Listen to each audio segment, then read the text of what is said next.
الحمد للہ رب العالمین والصلاة والسلام علی سید الانبیاء والمرسلین اما بعد فاعوذ باللہ من الشیطان الرجیم بسم اللہ الرحمن الرحیم۔ الحمدللہ پروگرام الحادی میں اللہ تبارک و تعالیٰ کی سب سے عظیم ترین کتاب قرآن عظیم کے بارے میں مختلف کلام چل رہا تھا، اور اس پروگرام کا بنیادی مقصد یہی ہے کہ ہم قرآن عظیم کے خود بھی قریب آئیں، دوسروں کو بھی قریب کریں۔ درس قرآن کا گویا کہ کیو ٹی وی نے ایک اہتمام کیا ہے کہ مختلف ٹاپکس پر جو قرآن سے ہی اخذ کیے جائیں گے، حاصل کیے جائیں گے، مختلف ٹاپکس پہ درس قرآن ہوگا، اور اس کا طریقہ کار ہم نے یہ رکھا ہے کہ ایک ٹاپک کا انتخاب کرنے کے بعد اس ٹاپک سے متعلق جتنی آیات قرآن عظیم میں بیان ہوئیں، اکثر آیات کو ہم لیں گے اور انشاءاللہ ان کی پھر تفسیر اور تفصیل کوشش کریں گے کہ عام فہم الفاظ میں آپ تک پہنچانے میں ہم کامیاب ہوں۔ پچھلے 2-3 پروگرام سے جو چیز ہماری چل رہی ہے وہ جو پہلو ہم نے اخذ کیا ہے قرآن عظیم کے، جس پہلو پر ہم کلام کر رہے ہیں وہ قرآن پاک کا اعجاز ہے۔ اعجاز کا مطلب قرآن پاک کا ایک یہ وصف ہے، عاجز کر دینا، کہ قرآن عظیم جب نازل کیا گیا تو وہ بڑے بڑے فصحاء اور بلغاء عرب کے لوگ جو مطلب اپنے فن میں ماہر سمجھے جاتے تھے اور ان کا مقابلہ کرنے سے بڑے بڑے لوگ عاجز آ گئے تھے۔ یہ قرآن بھی عربی زبان میں ہی نازل ہوا، انہی لوگوں کے درمیان نازل ہوا، لیکن فصاحت و بلاغت کے اس اعلیٰ درجے پر فائز تھا کہ کوئی اس کا مقابلہ نہ کر سکا، اور وہ دنگ رہ گئے۔ بڑے بڑے فصحاء بلغاء ان کی زبانیں بند ہو گئیں اور وہ حیرت زدہ رہ گئے کہ اس کا مقابلہ کیسے کریں۔ تو ایک عام مسلمان کو بھی بات جاننا چاہیے کہ قرآن عظیم کن اعتبارات سے معجز کلام ہے، کیا اس میں ایسی چیزیں ہیں کہ جس کو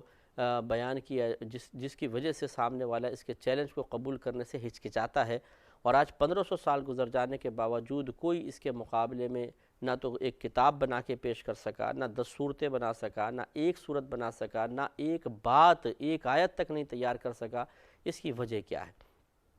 تو ہم نے آپ کو یہی چیز ہم بتا رہے تھے، اور اس میں 5 باتوں پہ تقریباً ہمارا کلام ہو گیا تھا، جس میں سے آخری بات ہماری چل رہی تھی، 6ٹھی بات پہ ہم کلام کر رہے تھے کہ جتنے بھی بڑے بڑے عرب کے شعراء گزرے تھے انہوں نے اپنے لیے مخصوص موضوعات کا انتخاب کیا تھا۔ جیسے کہ امراء القیس ایک بہت بڑا شاعر گزرا ہے، یہ مخصوص موضوعات پہ کلام کرتا تھا، مثلا عورتوں کے بارے میں اس کے اشعار بہت ملیں گے۔ اسی طرح اونٹوں پہ اس نے کلام کیا، یوں ہی مطلب آلات طرب کے اوپر یہ کلام کرتا تھا۔ نابغہ خوف کے بارے میں، عاشی جو تھے وہ عاشی طلب کے اوپر، اور اسی طرح وصف خمر کو بہت زیادہ بیان کرتا تھا۔ ظہیر نے رغبت اور رجا کے، یعنی ترغیب دینے کے، امید کے اشعار بہت زیادہ لکھے۔ تو امام راضی رحمۃ اللہ علیہ فرماتے خلاصہ یہی ہے کہ ہر شاعر اپنی شاعری کے لیے خاص ایک صنف لیتا ہے، خاص ایک مطلب نوعیت کو لے لیتا ہے، اسی پر کلام کرتا ہے۔ دوسری قسم اس کے لیے بہت زیادہ اجنبی ہوتی ہے۔ جیسے میں آپ کو آخر میں، پچھلے پروگرام کے آخر میں مثال دے رہا تھا کہ مثلا ایک نعت گو شاعر ہے، اس نے اپنی زندگی میں نبی کریم صلی اللہ علیہ وسلم کی ہی ذات پہ شاعری کی ہے۔ اب آپ اسے کہیں کہ جی اس کمرے کے اوصاف لکھ دیں مثال کے طور پر، اب وہ کیسے لکھے گا؟ لکھنے بھی بیٹھے گا ذہن کام نہیں کرے گا، الفاظ ذہن میں نہیں آئیں گے۔ اسی طریقے سے ایک عام آدمی کے جو بس الٹے سیدھے اشعار لکھتا ہے، کبھی اس نے دین کی طرف اس کا میلان نہیں ہے، اس نے نبی کریم صلی اللہ علیہ وسلم کی ذات اقدس کا اتنا مشاہدہ نہیں کیا، اسے کہا جائے کہ تم نعت لکھ دو، تو وہ بہت مشکل ہے کہ وہ ایک اچھی نعت لکھ سکے۔ سطحی قسم کی شاید لکھ لے لیکن اچھی نہیں لکھ سکے گا، اور اس کے لیے جو الفاظ اس مطلب سن سے متعلق اچھے الفاظ ہیں، ان کے استعمال سے وہ اپنے آپ کو بالکل اجنبی اور غیر واقف پائے گا۔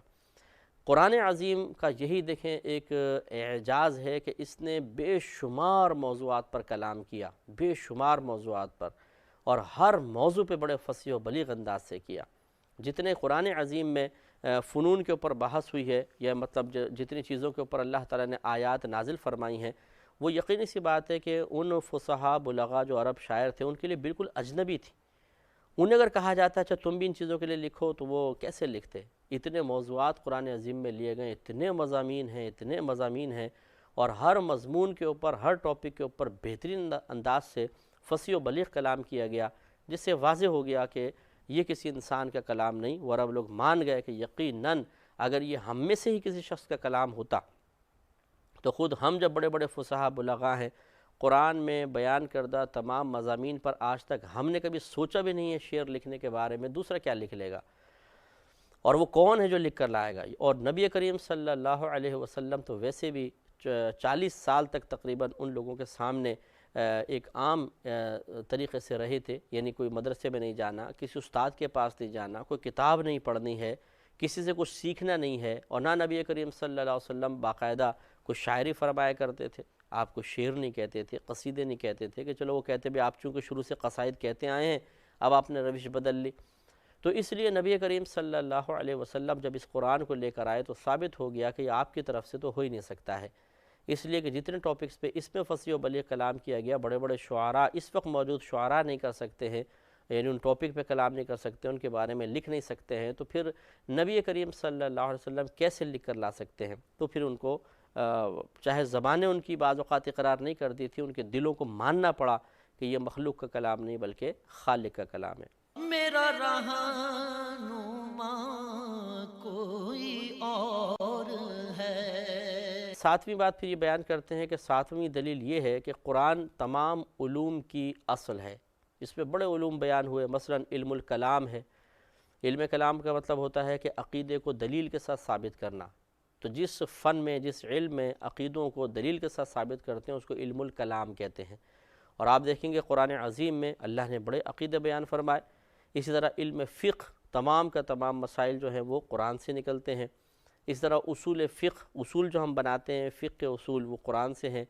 اس میں علم نحو بھی آپ کو نظر آئے گا، علم الصرف نظر آئے گا، فصاحت و بلاغت کا علم نظر آئے گا۔ اسی طرح زہد دنیا کا علم اور آخرت کی خبروں کے بارے میں جو علم ہے وہ قرآن میں آپ دیکھیں گے۔ اسی طرح جو اخلاق ہے، مکارم اخلاق، اخلاق کے اعلیٰ درجات، یہ قرآن عظیم میں بیان کیے گئے۔ تو اگر تھوڑا سا بھی کوئی شخص تأمل کرے گا، غور و تفکر کرے گا، تو معلوم یہ ہو جائے گا کہ یقینی سی بات ہے کہ نبی کریم صلی اللہ علیہ وسلم نے تو ان چیزوں پر کبھی کلام نہیں کیا، مثلا اصول فقہ جیسے ہے، فقہ ہے، اور بہت سے ایسے عقیدے جو نبی کریم صلی اللہ علیہ وسلم نے ابھی تک اعلان نبوت سے پہلے تو ان پہ کلام ہی نہیں فرمایا، اعلان نبوت کے بعد ہی آپ نے اللہ کے حکم سے کلام کرنا شروع کیا، اور ایک دم پھر کوئی شخص اتنے سارے موضوعات، اتنے سارے فنون کو بیان کر دے، ایسا تو نہیں ہو سکتا۔ تو معلوم یہ ہوا کہ اس میں تمام کے تمام فنون کا تذکرہ ہے، کہیں پر تفصیل ہے، کہیں پر اجمال ہے، لیکن ہے کوئی ایسی کتاب بنا کے لاؤ جس میں اتنے فنون کا تذکرہ کر دیا گیا ہو، لیکن نہیں ملے گا۔ تو اس سے معلوم یہ ہوا کہ قرآن عظیم ایک معجز کلام ہے، اور اس کی نظیر پیش کرنا ناممکنات میں سے ہے۔ اور یہ آپ نے 7 باتیں بیان فرمائیں۔ ایک 8ویں بات جسے دوسرے مفسرین نے لکھا ہے کہ جیسی غیبی خبریں قرآن عظیم میں ہیں، ایسی غیبی خبریں کوئی اور کتاب میں ہو ہی نہیں سکتی ہیں،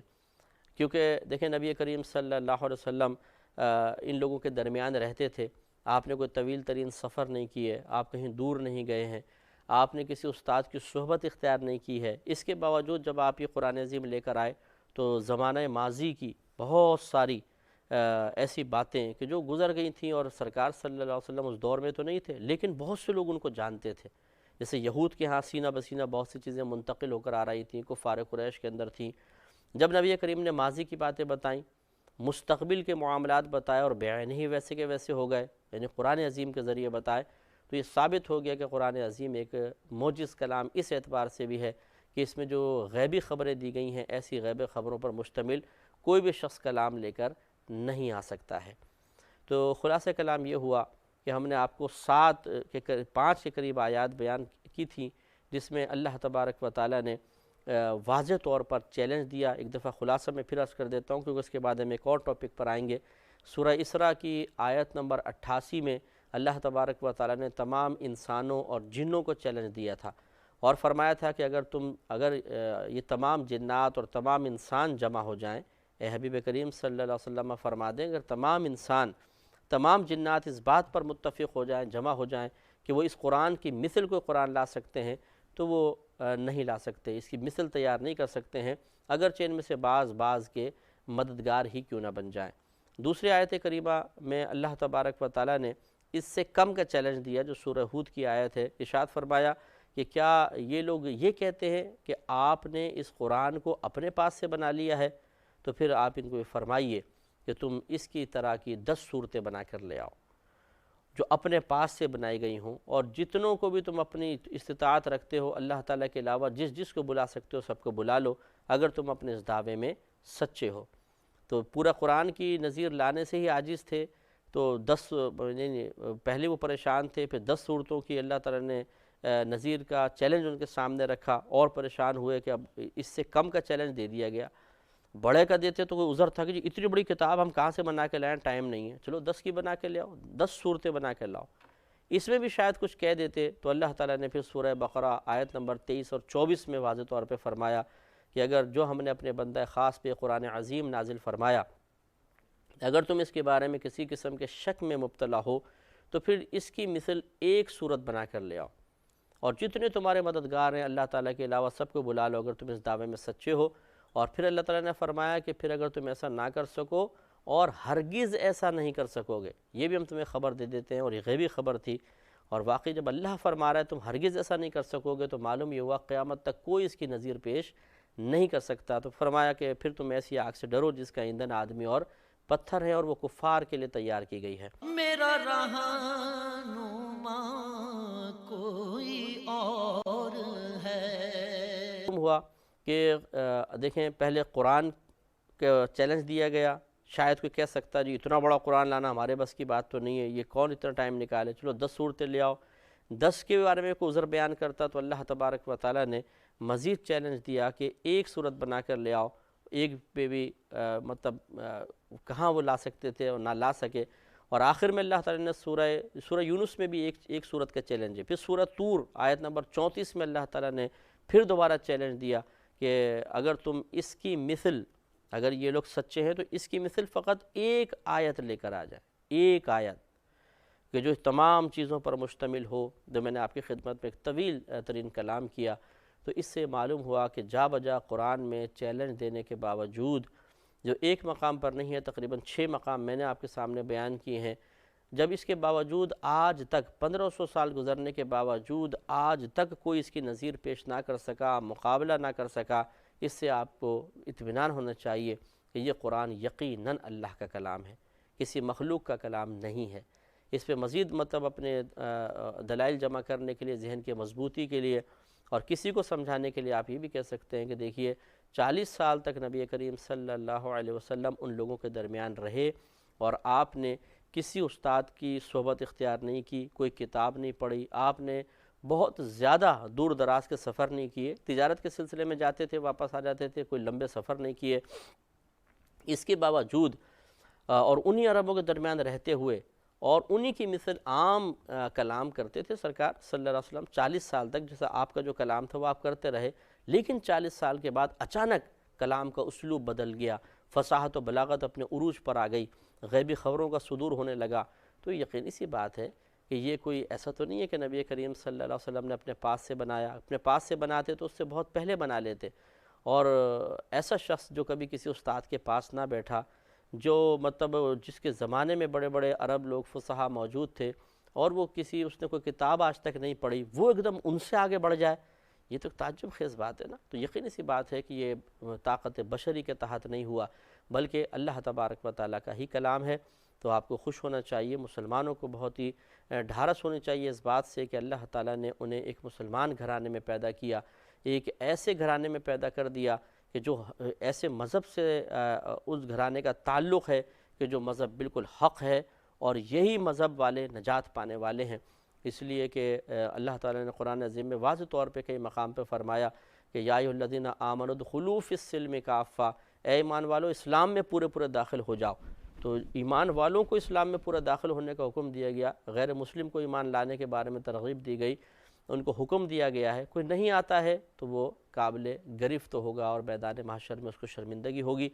اور اسی طرح اللہ تعالیٰ نے بعض آیات میں فرمایا کہ اسلام کے علاوہ کوئی دین اللہ تعالیٰ کی بارگاہ میں قبول نہیں کیا جائے گا، جس سے معلوم ہوا کہ مذہب اسلام ہی وہ مذہب ہے کہ جس پر اگر کوئی قائم رہے گا تو نجات پائے گا، ورنہ نہیں۔ تو جب یہ بات ثابت ہو گئی کہ یہ قرآن اللہ کا کلام ہے، کسی مخلوق کا کلام نہیں، تو اس کا مطلب یہ ہے کہ اس میں جو بات بیان ہوئی پھر وہ حق ہے اور سچ ہے، اور یہ آپ ہمارا الہادی پروگرام دیکھتے رہیے، ہم قرآن کے جب مضامین کو بیان کریں گے تو خود وہ قرآن یہ بیان کرے گا کہ عیسیٰ علیہ السلام کو پھانسی نہیں دی گئی، انہیں اٹھایا گیا تھا۔ اسی طریقے سے قرآن یہ بیان کرے گا کہ آخرت ہے، ہمیں مرنے کے بعد اپنی قبروں سے اٹھنا ہے، میدان معاشر میں جمع ہونا ہے، وہاں حساب و کتاب ہوگا۔ اس کے بعد جنت بھی ہے، دوزخ بھی ہے، باقاعدہ جنت کی نعمتیں ہیں، دوزخ کے عذابات ہیں، ان سب کا بیان قرآن میں ہے۔ تو جب قرآن کا حق ہونا ثابت ہو گیا، اس کا من جانب اللہ ہونا ثابت ہو گیا، تو ان تمام چیزوں کے بارے میں بھی یقین حاصل ہو گیا کہ یہ اللہ نے ہی بیان فرمائی ہیں۔ تو جب اللہ نے بیان فرمائی اور ان پر ایمان لانے کا حکم دیا تو معلوم ہی ہوا کہ پھر ایمان لانا ہی پڑے گا۔ اور اللہ تعالیٰ کے علاوہ جب کسی اور معبود کی نفی کر دی گئی، شرک کی نفی کر دی گئی، تو اس کا مطلب یہ ہوا کہ اگر کوئی اللہ تبارک و تعالیٰ کو چھوڑ کر کسی کی بھی عبادت کرے گا تو وہ عبادت قابل قبول نہیں ہوگی۔ ایسا شخص شرک کا مرتکب ہوگا، اللہ تبارک و تعالیٰ کی طرف سے سزا کا مستحق ہوگا اور وہ بچے گا نہیں۔ لہٰذا جو اگر کوئی بالفرض بہت سے لوگ پروگرام دیکھتے ہیں، کوئی غیر مسلم بھی یہ پروگرام دیکھ رہا ہو، اسے بھی توجہ کرنی چاہیے، سوچنا چاہیے، ان دلائل پہ غور و تفکر کریں کہ اور سوچیں کہ آج تک دنیا کی کوئی کتاب ایسی نہیں جس کے بارے میں کسی نے یہ دعویٰ کیا ہو کہ میری اس کتاب کی مثل لکھ کر لا کے بتاؤ، اور یہ بھی دعویٰ کر دے کہ کوئی اس کی مثل نہیں لا سکتا۔ نہیں، آج تک کبھی بھی ایسا چیلنج کسی نے نہیں دیا، صرف قرآن یہ چیلنج دے رہا ہے۔ سوچئے اس چیلنج کو آج تک کیوں قبول نہیں کیا گیا؟ ایسی کون سی کمی ہے، ایسی کون سی پریشانی ہے، ایسی کون سی قباحت ہے کہ آج تک اس کا مقابلے کے لیے کوئی تیار نہیں ہوا، کوئی پیش نہ کر سکا؟ نتیجہ وہی نکلے گا کہ کوئی اس لیے نہیں لا سکتا کہ یہ اللہ کا کلام ہے اور اللہ نے اس کی حفاظت کا خود وعدہ فرمایا ہے، اور اللہ تعالیٰ نے خود قرآن میں بیان کر دیا، اور اللہ کی بات تو جھوٹی نہیں ہو سکتی۔ کہ پھر اگر تم ایسا نہ کر سکو اور ہرگز ایسا نہ کر سکو گے تو اس آگ سے ڈرو جس کا ایندھن آدمی اور پتھر ہیں۔ اس سے معلوم یہ ہوا کہ قیامت تک کوئی شخص اس کا مقابل پیش نہیں کر سکتا۔ جب نہیں پیش کر سکتا اور یہ چیلنج سب کو ہے، پورے ورلڈ میں جتنے لوگوں سب کو چیلنج ہے، تو پھر سوچئے کہ یہ کتاب غلط کیسے ہو سکتی ہے، اس کتاب میں بیان کردہ باتیں کیسے غلط ہو سکتی ہیں۔ جب ثابت ہو گیا کہ یہ کتاب اللہ کی ہے، اس میں تمام باتیں حق اور سچ ہیں، تو پھر عقل کا تقاضا اور فہم کا تقاضا یہی ہے کہ پھر غلط چیز کو چھوڑ دیا جائے، صحیح چیز کو اختیار کیا جائے، صحیح چیز کی اسٹڈی کی جائے، اس پہ تفکر کیا جائے، سوچا جائے، اور اپنے ذہن کو، اپنے قلب کو بدلا جائے۔ بعض اوقات ایسا ہوتا ہے کہ انسان کسی چیز کا اثر بہت زیادہ پہلے سے اس طرح قبول کیا ہوتا ہے کہ دوسری چیز کے لیے وہ اپنے ذہن میں، اپنے قلب میں جگہ نہیں پاتا ہے۔ جیسے مثال کے طور پہ کوئی ایک غلط قسم کے لوگوں کے گھر میں پیدا ہو گیا جو آوارہ گردی کرتے ہیں، چوری کرتے ہیں، ڈاکہ ڈالتے ہیں،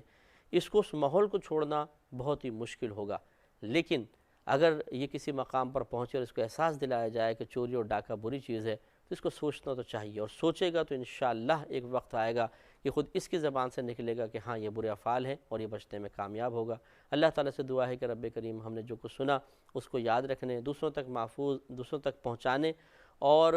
اس سے کما حقہ فائدہ اٹھانے کی توفیق عطا فرمائے۔ آمین۔ وآخر